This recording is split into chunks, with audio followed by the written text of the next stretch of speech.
Hello, and welcome to General Produce here in Sacramento, California. My name is LeAnn Castro, and as you can see, spring is here. We're approaching our holiday season, which is coming up, which is Easter. And the commercially grown plant for that holiday is the Easter lily. And today, I'm going to give you some care and handling tips. Hopefully, you'll find them very helpful.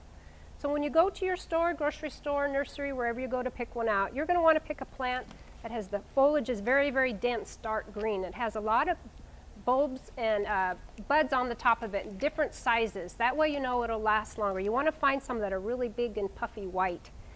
What you're going to want to do is actually kind of look at it, peel it back, and look at it all the way down to make sure that the foliage is green all the way down to the bottom, and that shows that it has a good root system in it. Then when you get it home, of course you've got it decorated with a bow or in a pot cover, or you give it as a gift. But when you water it, it's really important that you do take it out of the pot cover. Take it out of the pot cover, go over to your sink or wherever and let the water run through. You want to let it drain really, really good. You don't want to have it sit in water. They don't like to have their feet wet at all. And only time you're going to water it is just when it's dry to the touch. Then you can replace it and put it back in your pot cover or your decorative location in your house. It likes humidity, likes to have a real moist area, not a place that's very, very hot. You don't want to put it on the floor where there's heat or anything. Also, they like to be misted. They're used to being coming from the greenhouse, so get your spray bottle and just go ahead and mist them. They love the humidity. Mist them. They come in two different sizes this year. There's a 6-inch pot, and then the little orange pot you see down there is a 4-inch, so you can have two different size varieties.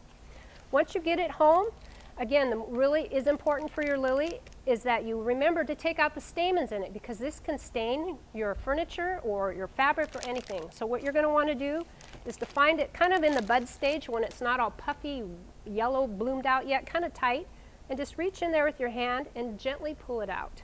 And when you pull it out, it doesn't hurt the flower at all. This also helps it last longer because the flower isn't bloomed out as much.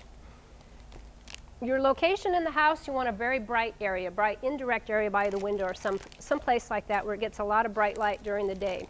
And when it's done blooming, don't throw it out. The reason being, this will come back for you in your garden. So what you're going to want to do is once the blooms are done, take the scissors and cut them off like that. You're going to find a nice sunny location in your garden and plant it down in your garden and keep the foliage alive all the way, if you can, all the way to fall. And once the fall's here, let the foliage die back, put some mulch on it, and let it winterize through the winter. And then in the spring next year, when you see it start to peek through, take the mulch off, and the beautiful, beautiful Easter lily will come back for you again. So I hope you enjoyed this.